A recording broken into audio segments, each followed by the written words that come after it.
بسم اللہ الرحمن الرحیم۔ رسول اللہ صلی اللہ علیہ وسلم نے ارشاد فرمایا، ان من افضل ایامکم یوم الجمعہ فاکثروا علی الصلاة فیہ فاکثروا من الصلاة فیہ۔ فرمایا تمہارے دنوں میں سب سے بہترین دن جمعہ کا دن ہے، اس لیے اس دن مجھ پہ کثرت سے درود پڑھا کرو۔ فإن صلاتکم معروضۃ علی، اس لیے کہ تمہارا درود مجھ تک پہنچایا جاتا ہے۔ صحابی نے پوچھا، یا رسول اللہ کیف تعرض علیک صلاتنا وقد ارمت، ہمارا درود آپ تک کیسے پہنچایا جائے گا جبکہ آپ جب دنیا سے جائیں گے، قبر میں جسم آپ کا ختم ہو جائے گا، تو ہمارا درود آپ تک کیسے پہنچے گا؟ تو آپ صلی اللہ علیہ وسلم نے فرمایا، ان اللہ حرم علی الارض اجساد الانبیاء، اللہ تعالیٰ نے پیغمبروں کے جسموں پر زمین پر پیغمبروں کے جسموں کو حرام کر دیا۔ زمین کسی پیغمبر کے جسم کو کبھی ختم نہیں کرتی۔ تو یہ بھی امت کا اجماعی عقیدہ ہے کہ جتنے بھی انبیاء ہیں ان کے جسم بالکل سلامت رہتے ہیں۔ شہداء میں تو یہ بہت زیادہ مشاہدہ ہوتا ہے، بہت سارے شہداء کے جسم سلامت رہتے ہیں۔ تو ایک اور حدیث میں آپ صلی اللہ علیہ وسلم نے فرمایا، من صلی علی صلاۃ صلی اللہ بہا عشرہ، جس نے مجھ پر ایک دفعہ درود بھیجا۔ درود کہتے ہیں نبی صلی اللہ علیہ وسلم کے لیے اللہ تعالیٰ سے خصوصی رحمت کی دعا کرنا۔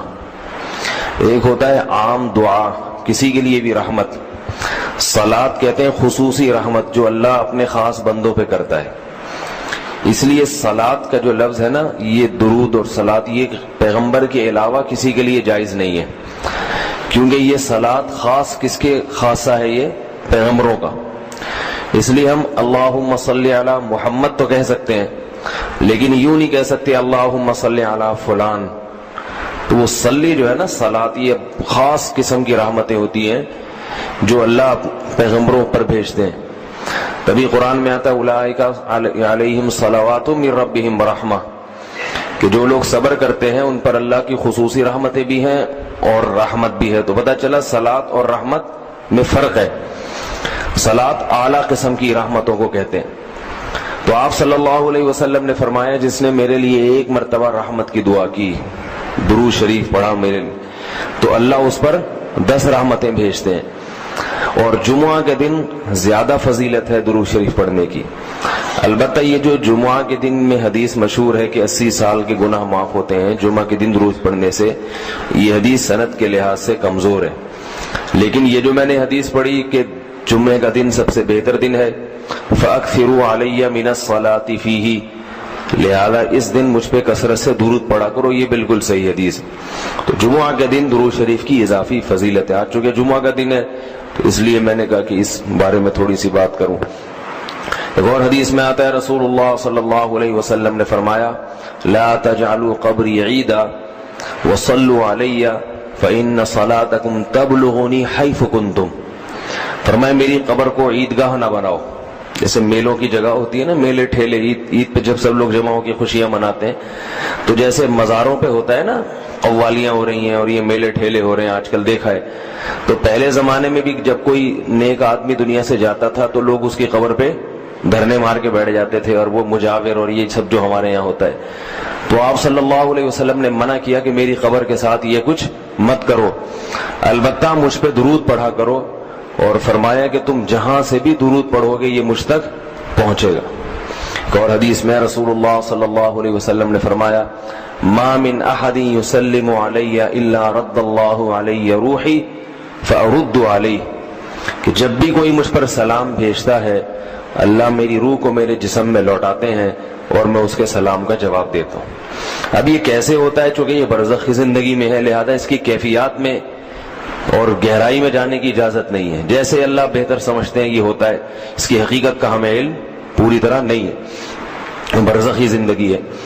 اور حدیث میں آتا ہے رسول اللہ صلی اللہ علیہ وسلم نے فرمایا کہ رغب انف رجل ذکرت عنده فلم يصلی علی، اس شخص کی ناک خاک آلودہ ہو جائے جس کے سامنے میرا نام لیا جائے، میرا تذکرہ ہو اور وہ مجھ پہ درود نہ پڑے۔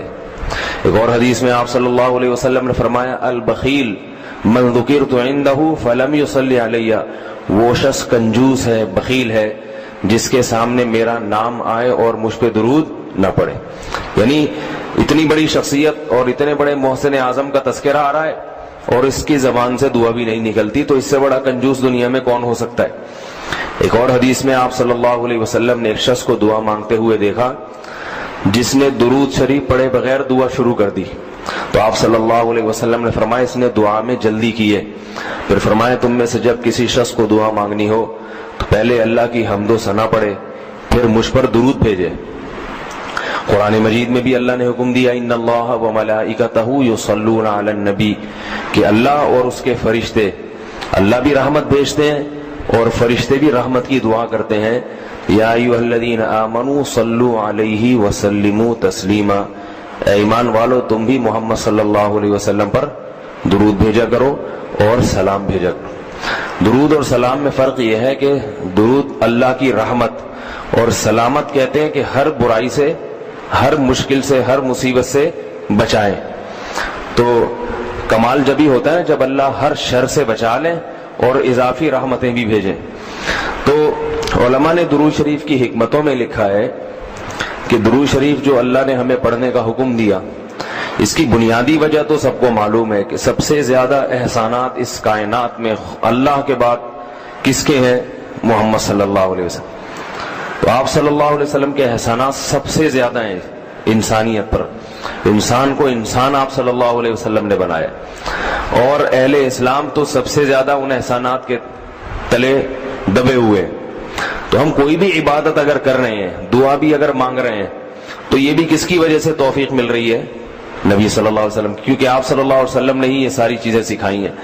تو ہر کام میں حکم یہ ہے کہ بھئی جس کا احسان ہے، جس کی وجہ سے تمہیں یہ رہنمائی ملی، تو پہلے اس کا بھی تو کچھ خیال کرو، اس کا بھی جو ہے نا اللہ سے اس کے لیے دعا مانگو تاکہ تمہاری طرف سے بھی کچھ شکر ہو۔ دوسری بات علماء نے لکھی ہے کہ اس میں حکمت یہ ہے کہ درود شریف پڑھنے سے توحید کا عقیدہ مضبوط ہوتا ہے۔ وہ توحید، درود شریف نبی سے دعا نہیں ہے بلکہ اللہ سے دعا ہے، کس کے لیے؟ نبی کے لیے۔ تو پتہ یہ چلا کہ نبی پر بھی اللہ کی رحمتیں ہوں گی، اور دعا کون مانگ رہا ہے؟ ہم مانگ رہے ہیں۔ تو اس میں نبی سے مانگنے کا دروازہ بند کر دیا کہ نبی سے مانگنے کا اسلام میں کوئی تصور نہیں ہے۔